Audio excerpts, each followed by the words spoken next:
Do you want to say something already? Yep. I was told to make this video. Okay, fine. Make the video. It's a stick with fire.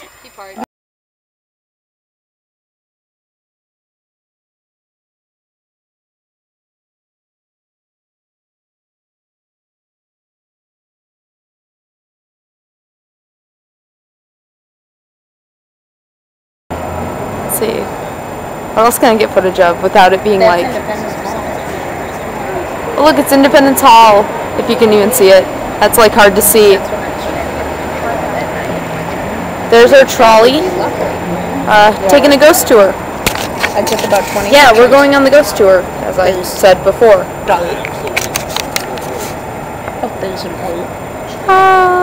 And to be open space forever. Excuse me. Of all Penn Squares, this particular one has gone somewhat neglected throughout the centuries, and maybe it has something to do with what lies beneath the verdant, peaceful grounds that you see now. So almost from the beginning, they began burying bodies here.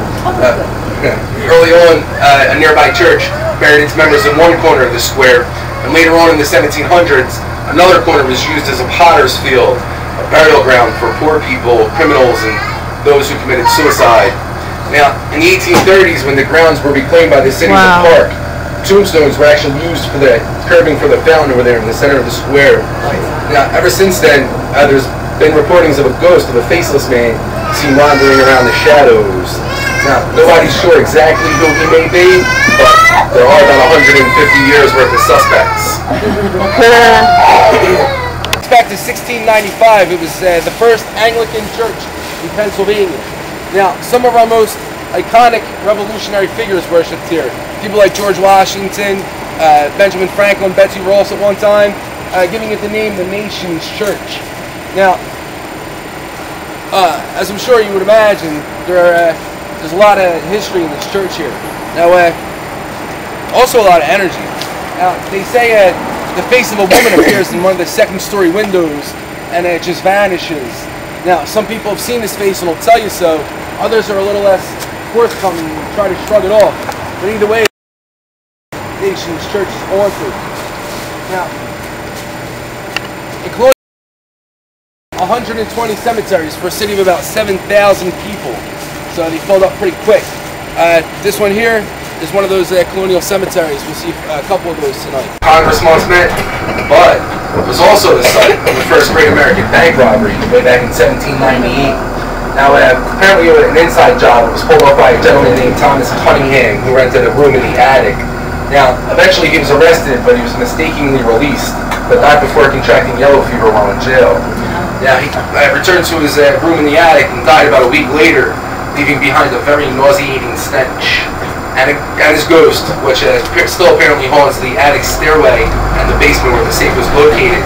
Now, I mentioned the stench because I'm not sure if anybody's familiar with yellow fever, but they used to call it the black vomit. So I'll let you use your imagination. I know.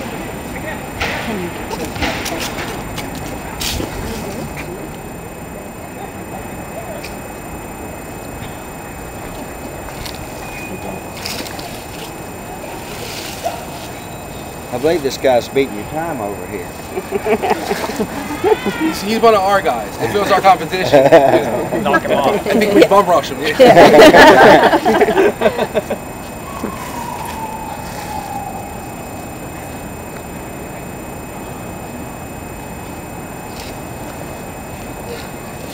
Okay, I'm sure pretty much everybody's familiar with this building behind me. It's Independence Hall. Probably the most famous building in Philadelphia, but in my opinion, certainly one of the most symbolic in America, being the childhood home of liberty. So, a lot of energy attached to this place as well. Now, gotta read you guys a story now, okay? Everything that I read is documented. These are done through interviews and, you know, people telling us their tales. This is one of them, okay? Now, imagine you're a security guard here at Independence Hall. You're about to close up shop. Excuse me. All the tourists are long gone, your day is done, you're ready to go home and watch the Phillies. You make one final sweep of the building before you lock it up for the night, and you're standing in the corner to the rear of the front door. Everything is quiet that is, until you hear footsteps coming from the gallery staircase in the middle of the building over there. Now, you're sure it's maybe some tourists left behind somehow. So you ascend the staircase very cautiously.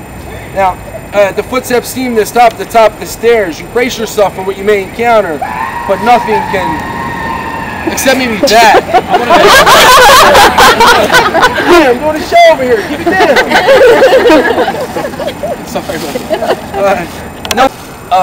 That story was related to us in 1994 by a tour guide. In the interview, he was quoted as saying, "It was filtering through these doors here. Then it took shape. I remember seeing a tri-cornered hat, a long, dark-colored coat, and white breeches or stockings. Obviously, the expected wardrobe of one of the many historical figures who would wander around here." He concluded the interview by saying, "In a flash, it just vanished." Now, here every day in the emergency room. That wasn't actually supposed to be funny, but go ahead and laugh. Also, this hospital was founded many, many years before anesthesia, so I'm sure we can all imagine the screams that would emanate from the surgical. That the screams could be heard as far as City Hall, which is quite a ways away on Broad Market. But early in the hospital histories, now here's where it gets interesting. Local citizens were permitted entrance to the lunatic asylum during the weekends for a fee to gawk at the insane. Oh. Aww. Nice. Some of the more violent or unpredictable lunatics were safely locked away in windowless rooms in the basement. But it was from this basement where a gentleman by the name of Thomas Perrine escaped and took up residence in the cupola. You'll be able to see it a little better once we pull away. Now, he lived there for about 10 years, until finally some believe he starved himself to death, but I personally believe maybe the guards forgot about him. Now, there's still reports coming in to this day by both patients and staff of a Quasimodo-like man with long, shaggy, unkempt hair seen in the cupola.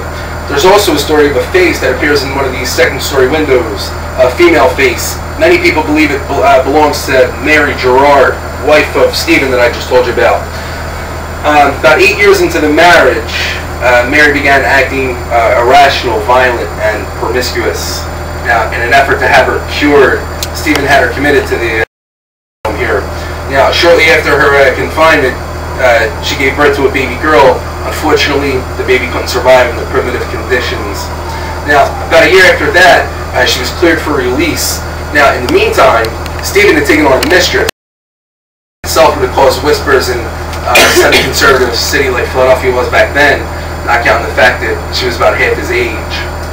Back to Mary, when she was cleared for release, Stephen apparently used his clout to have her confined indefinitely. She spent the last 25 years of her life staring out of a window from this hospital into a sea of freedom, waiting for somebody to come and save her. And obviously, it never happened. One of Philadelphia's most haunted cemeteries. Wow. Wish I had better lighting.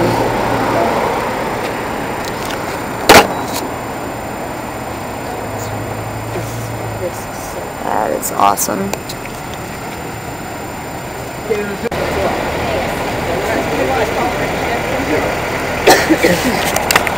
This is the end of our tour, obviously.